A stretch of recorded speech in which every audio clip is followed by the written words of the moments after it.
আসসালামু আলাইকুম। ইফাতারা সুরভি স্বাগত জানাচ্ছি এনটিভির দুপুরের খবরে। ক্রাউন সিমেন্ট শিরোনাম দেখছিলেন, এবার পুরো খবর। নির্দিষ্টকরণ বিল উত্থাপনের মধ্য দিয়ে জাতীয় সংসদে পাশ হতে যাচ্ছে 2026-27 অর্থ বছরের জন্য 9,38,000 কোটি টাকার বাজেট, যা আগামীকাল 1 জুলাই থেকে কার্যকর হবে। বেলা 11টায় ডেপুটি স্পিকার ব্যারিস্টার কায়সার কামালের সভাপতিত্বে সংসদ অধিবেশনে শুরু হয় জাতীয় বাজেট পাশের কার্যক্রম। এ সময় মন্ত্রীরা সংশ্লিষ্ট মন্ত্রণালয়ের ব্যয় নির্বাহে দুপুর 1টায় সংসদ মুলতবি পর্যন্ত 20টির মতো মঞ্জুরি দাবি উত্থাপন করেন। তবে প্রধানমন্ত্রীর পক্ষে স্বরাষ্ট্রমন্ত্রী উত্থাপিত প্রতিরক্ষা মন্ত্রণালয়ের জন্য প্রায় 42,500 কোটি টাকার মঞ্জুরি দাবি ব্যতীত প্রত্যেকটি দাবির বিরুদ্ধে ছাঁটাই প্রস্তাব উত্থাপন করেন বিরোধী দলসহ স্বতন্ত্র সংসদ সদস্যরা। তবে মঞ্জুরি দাবিগুলো কণ্ঠ ভোটে দিলে সবগুলোই গৃহীত হয়। দুপুর 2:30টায় শুরু হতে যাওয়া অধিবেশনে অর্থমন্ত্রী আমির খসরু মাহমুদ চৌধুরী নির্দিষ্টকরণ বিল 2027 পাশের জন্য সংসদে উত্থাপন করবেন। এতে কণ্ঠ ভোটে 9,38,000 কোটি টাকার বাজেট পাশ হতে পারে। আর্থিক প্রতিষ্ঠান বিভাগ খাতে 2027 সালের 30 জুন তারিখে সমাপ্য অর্থ বছরের প্রয়োজনীয় সাকুল্য পরিচালন উন্নয়ন ব্যয় নির্বাহকল্পে মহামান্য রাষ্ট্রপতিকে অনধিক 3,566 কোটি 23 লক্ষ টাকা মঞ্জুর করা হোক। স্বরাষ্ট্রমন্ত্রী যখন বক্তব্য দেন সারা দেশ মুগ্ধ হয়ে শুনে। মাননীয় স্পিকার, আমি একজন আইনের শিক্ষার্থী, আমিও ওনার ডিবেট মুগ্ধ হয়ে শুনি, কিন্তু ওনার এই মুগ্ধতা যদি উনি ওনার মন্ত্রণালয়ে ছড়িয়ে দিতে পারতেন এবং তার মন্ত্রণালয়ের কাজের মাধ্যমে, তাহলে আর এটি ছাঁটাই করে 1 টাকা করার প্রস্তাব আমি রাখতাম না। এই মুহূর্তে সংসদে আছেন সিনিয়র রিপোর্টার জাহিদ রহমান, সরাসরি যাচ্ছি তার কাছে। জাহিদ, বাজেট পাশ নিয়ে আপনার কাছে এই মুহূর্তে আর কি তথ্য আছে আমাদের জানাবেন। ইতিমধ্যেই আপনি জানেন যে চলতি অর্থ বছর অর্থাৎ আগামীকাল থেকে যেটি শুরু হচ্ছে 26-27 অর্থ বছরের বাজেট, সেটি ইতিমধ্যেই সংসদের শেষ প্রক্রিয়ায় রয়েছে, অর্থাৎ বাজেট পাশ হওয়ার হয়তো আমরা কিছুক্ষণ আগ মুহূর্তে দাঁড়িয়ে আছি। এবং আপনি জানেন যে এই মুহূর্তে মধ্যাহ্ন বিরতি চলছে এবং তারপরেই বাজেটটি শুরু হবে আবার অধিবেশনটি, এবং সেই অধিবেশনে যে প্রস্তাবগুলো রয়েছে ছাঁটাই সহ, এবং আপনি জানেন যে এই যে বাজেটে যে উত্থাপিত হয়েছিল সেখানে যেটা ব্যক্তি কর আয়ের সীমা যেটি রাখা হয়েছিল 3.5 লাখ থেকে 3,75,000, সেটি আরও 25,000 টাকা বৃদ্ধি করা হয়েছে, অর্থাৎ ব্যক্তিগত করের আয়ের যে 4 লাখ সেটি সীমা নির্ধারণ করা হয়েছে। এছাড়া যে ব্যক্তি দোকান, ছোট ছোট মুদির দোকান রয়েছিল সেখানে করের প্রস্তাব করা হয়েছিল সেগুলোকেও বাতিল করা হয়েছে। ইতিমধ্যেই আপনি জানেন যে এই বাজেটটি পাশ হওয়ার পর আগামীকাল থেকে কার্যকর হবে, এবং ইতিমধ্যেই আমরা দেখেছি যে 2026-27 অর্থ বছরের প্রস্তাবিত যে বাজেট যেটি পেশ হয়েছে তারেক রহমানের নেতৃত্বে বিএনপি সরকারের, সেটি ঘিরে বাজারে যে অস্থিতিশীলতা পরিস্থিতি সেটি এবার লক্ষ্য করা যায় না। অন্যান্য বার দেখেছি যে বাজেট পেশ হওয়ার পরে বাজারে দ্রব্যমূল্য অসহনীয় পর্যায়ে চলে যায়, সেটি এবার ছিল না জানিয়েছেন এখানে যারা রয়েছেন বিভিন্ন এর সাথে জড়িত, বিশেষ করে ভোক্তারা, ক্রেতারা এবং ব্যবসায়ীরা তারা।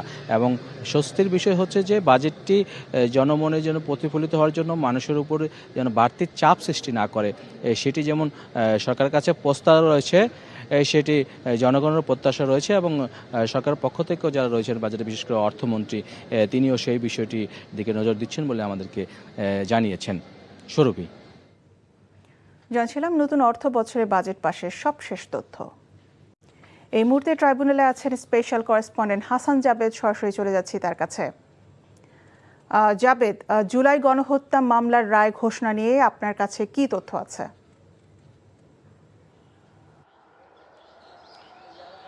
সুরভি, ঠিক 1:50 দিকে কিন্তু নজরুল ইসলাম চৌধুরী নেতৃত্বাধীন যে ট্রাইব্যুনাল 2, এই ট্রাইব্যুনাল হাসানুল হক ইনুর বিরুদ্ধে রায় ঘোষণা শুরু করে, এবং তারা যেটি আমার মনে হচ্ছে খুব বেশি সময় নেবে না, অল্প সময়ের মধ্যে হয়তো পূর্ণাঙ্গ রায়টি পাওয়া যাবে যে তার কি শাস্তি হচ্ছে। এবং জানেন যে এই মামলায় তার বিরুদ্ধে 6 জনকে হত্যাসহ 8টি অভিযোগ আনয়ন করা হয়েছে, এবং 8টি অভিযোগের বিপরীতে কিন্তু সাক্ষ্য প্রমাণও দেওয়া হয়েছে। এবং সেখানে হাসানুল হক ইনু সেই সময় জুলাই আন্দোলনের সময় শেখ হাসিনার সাথে যে কথোপকথন করেছিলেন সেটাও কিন্তু এখানে শোনানো হয় এবং এছাড়াও আরও কিছু জব্দ তালিকা এখানে দেওয়া হয়। সবকিছু মিলে প্রসিকিউশন প্রত্যাশা করছেন যে আসামি হাসানুল হক ইনুর সর্বোচ্চ শাস্তি হবে, তার বিরুদ্ধে সুপিরিয়র কমান্ড রেসপন্সিবিলিটির অভিযোগও আনা হয়েছে। তবে তার বিপরীতে আসামি পক্ষের আইনজীবীরা যেটা বলেছেন যে ওই সময় ঘটনার সময় হাসানুল হক ইনো সংসদ সদস্য ছিলেন না, কোনো মন্ত্রী ছিলেন না, তার নির্বাহী আদেশ দেওয়ার মতো কোনো ক্ষমতা ছিল না, কাজেই এইসব ঘটনার সাথে তার সম্পৃক্ততা নেই এবং তিনি এই সুপিরিয়র কমান্ড রেসপন্সিবিলিটির মধ্যে পড়ার কোনো সুযোগ নেই, তারাও সেটা বলেছেন। এখন দেখা যাক ট্রাইব্যুনাল সবকিছু শুনে উভয় পক্ষের যুক্তিতর্ক উপস্থাপন যেহেতু শেষ হয়েছে এবং আজকে রায় দিচ্ছে এবং রায়ে সেটা প্রমাণ হবে যে তিনি আসলে সেই সুপিরিয়র কমান্ড রেসপন্সিবিলিটির অভিযোগে অভিযুক্ত হচ্ছেন কি হচ্ছেন না এবং হলে তার কি শাস্তি হচ্ছে আমরা কিছুক্ষণ পরে জানাতে পারবো। তো এই ছিল আজকে কিন্তু ওনাকে যে ট্রাইব্যুনালে নেওয়া হচ্ছিল তখন কিছুটা উত্তেজিত দেখা গেছে ওনাকে, যে পুলিশকে বলছে যে হাতে ধরা যাবে না, উনি আস্তে আস্তে হেঁটে যাচ্ছিলেন, পুলিশ একটু ধরতে যাচ্ছিল, তখন তিনি ধমকের সুরে বলেছেন যে না হাতে ধরা যাবে না এবং তিনি আজকে পাঞ্জাবি পরা ছিলেন, সাদা পাঞ্জাবি, এবং তার ছেলে এবং স্ত্রীও কিন্তু আজকে ট্রাইব্যুনালের এজলাস কক্ষে উপস্থিত আছেন। এই হচ্ছে সর্বশেষ এখন পর্যন্ত। জানছিলাম জুলাই গণহত্যা মামলার রায় ঘোষণা নিয়ে ট্রাইব্যুনালের সবশেষ পরিস্থিতি। প্রধানমন্ত্রীর তথ্য বিষয়ক উপদেষ্টা ডক্টর জাহিদুর রহমান বলেছেন, কালেমা খচিত পতাকা নিয়ে শোডাউন কারা করেছে তা খতিয়ে দেখছে সরকার। দুপুরে সচিবালয়ে ব্রিফিংয়ে একথা জানান তিনি। এইটা সরকার কগনিজেন্সে নিয়েছে, সরকার এটা দেখেছে, এটার সাথে সরকারের কোনো সম্পর্ক থাকার কোনো কারণ নেই, বরং এটা সরকার খতিয়ে দেখছে এবং সেটা কেন হচ্ছে, কারণ এখানে কিছু কিছু ক্ষেত্রে ভুল বার্তা যাবার সম্ভাবনা আছে গ্লোবালি। এই ব্যাপারে আমরা সচেতন আছি, আমরা এটা নিয়ে ব্যবস্থা নিতে যাচ্ছি এবং আমি ব্যক্তিগতভাবেও এইটার ব্যাপারে মাননীয় স্বরাষ্ট্রমন্ত্রীর দৃষ্টি আকর্ষণ করেছি। আমরা আশা করি এই জিনিসটা এভাবে কন্টিনিউ করবেন। আমরা শেষ প্রশ্নটা নিচ্ছি, আমরা এখনো এইগুলো তো বুঝতেই পারছেন এটা কারা করছে, কেন করছে। কিছু মানুষকে আপনি দেখবেন সোশ্যাল মিডিয়াতে বলছে, কিন্তু তারাই তো আসলে হয়তো সবসময় মূল ব্যক্তি না, সেটা কিন্তু খতিয়ে দেখার প্রশ্ন আছে। এবং এটা যেহেতু এত ওয়াইড স্প্রেড ভাবে হয়েছে, এর পেছনে নিশ্চয়ই কোনো সুনির্দিষ্ট পরিকল্পনা আছে, সেটাই আমরা খতিয়ে দেখছি এবং আমরা ইনশাআল্লাহ এটা বের করতে পারবো। রাজধানী ঢাকায় ট্রাফিক ব্যবস্থাপনার কৃত্রিম বুদ্ধিমত্তা বা এআই ক্যামেরা যুক্ত হয় সড়কের শৃঙ্খলা অনেকটাই এসেছে বলে জানিয়েছেন ডিএমপি কমিশনার মসলিউদ্দিন আহমদ। সকালে রাজধানী জিয়া উদ্যানের লেক সংলগ্ন সড়ক সহ আশপাশে 4টি পয়েন্টে নতুন করে এআই ক্যামেরা সিস্টেম পরিদর্শনে গিয়ে তিনি একথা বলেন। কমিশনার জানান, ঢাকার 19টি ইন্টারসেকশনে এই কার্যক্রম চালু রয়েছে। এরই মধ্যে এই প্রযুক্তির মাধ্যমে প্রায় 1,500 মামলা দায়ের করা হয়েছে বলে জানান তিনি। পর্যায়ক্রমে রাজধানীর বিভিন্ন সড়কে এই সিস্টেম চালু করা হবে বলেও জানান তিনি।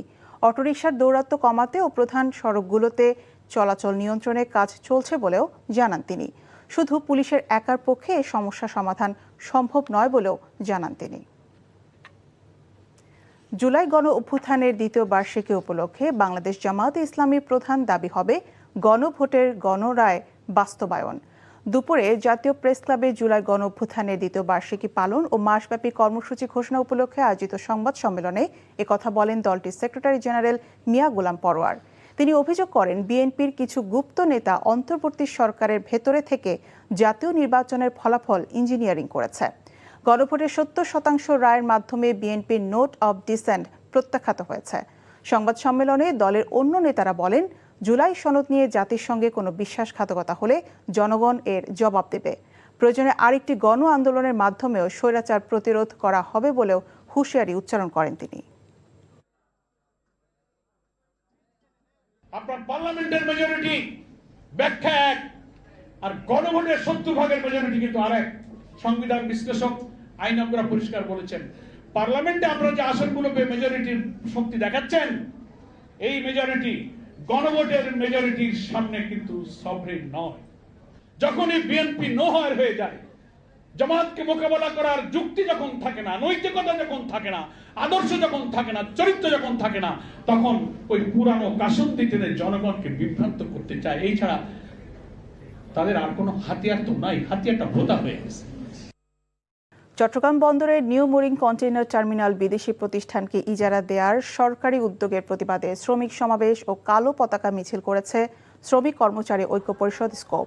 সকালে নগরীর আগ্রাবাদে স্কোপ আয়োজিত সমাবেশে সভাপতিত্ব করেন সংগঠনের যুগ্ম আহ্বায়ক SK খোদা তোতন। এতে অন্যান্যের মধ্যে বক্তব্য রাখেন প্রবীণ শ্রমিক নেতা তপন দত্ত, বন্দর শ্রমিক নেতা শেখ নুরুল্লাহ বাহার ও ইফতেখার কামাল খান। বক্তারা চট্টগ্রাম বন্দরের NCT সহ গুরুত্বপূর্ণ টার্মিনালগুলো লাভজনক ও সফলভাবে পরিচালিত হচ্ছে বলে দাবি করেন। এই অবস্থায় কোনো টার্মিনাল বিদেশি অপারেটরের হাতে তুলে না দেওয়ার আহ্বান জানান বক্তারা। সমাবেশ শেষে বন্দর অভিমুখে কালো পতাকা মিছিল করা হয়। এই ছিল দুপুরের খবরে। এই খবরের ভিডিও সহ আপডেট জানতে ভিজিট করুন এনটিভি অনলাইন www.ntvb.com।